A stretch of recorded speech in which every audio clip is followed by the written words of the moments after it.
بسم اللہ الرحمن الرحیم۔ ہمارے جیسے ملکوں میں ہندوستان، پاکستان اور ان جیسے دوسرے ممالک ہیں، وہاں پر لوگوں کے ہاں ہڑتال، احتجاج، دھرنے اور اس طرح کی چیزیں عام طور پر ہوتی رہتی ہیں، اور وہ کبھی مذہبی نوعیت کی ہوتی ہیں، کبھی سیاسی نوعیت کی ہوتی ہیں۔ پھر اس میں صورتحال ایسی سنگین ہو جاتی ہے اکثر اوقات کہ جہاں پر لوگ توڑ پھوڑ کر رہے ہوتے ہیں، لوگوں کی گاڑیوں پر لوگوں کی گاڑیوں پر پتھر مار رہے ہوتے ہیں جس سے شیشے ٹوٹ جاتے ہیں، یا کسی طرح کا اور پتھراؤ کرتے ہیں جس سے گاڑیوں کو نقصان پہنچتا ہے، یا روڈ پر لگے ہوئے سگنل ہیں ان کو اکھاڑ دیا جاتا ہے، یا دکانوں کو جلا دیا جاتا ہے، یا دکانوں کو نقصان پہنچایا جاتا ہے، دفتروں کو نقصان پہنچایا جاتا ہے۔ ایک سوال تمام مجتہدین سے کیا گیا ہے کہ کیا ایسا عمل کرنا کہ جس میں لوگوں کی املاک کو نقصان پہنچایا جائے یا عمومی املاک کو نقصان پہنچایا جائے،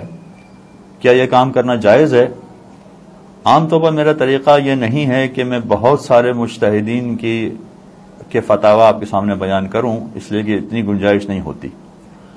مگر یہ ایک سوال ایسا ہے کہ جس کا جواب تمام مجتہدین نے ایک ہی طرح کا دیا ہے، سب کا ایک ہی جیسا جواب ہے۔ رہبر معظم آغائے خامنئی، آیت اللہ سیستانی، آیت اللہ فاضل لنکرانی،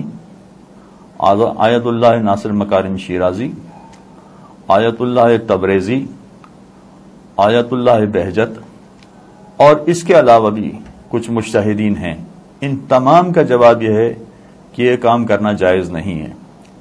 لوگوں کے املاک کو نقصان پہنچانا جائز نہیں ہے، اور عمومی املاک بھی ہیں ان کو بھی نقصان پہنچانا جائز نہیں ہے۔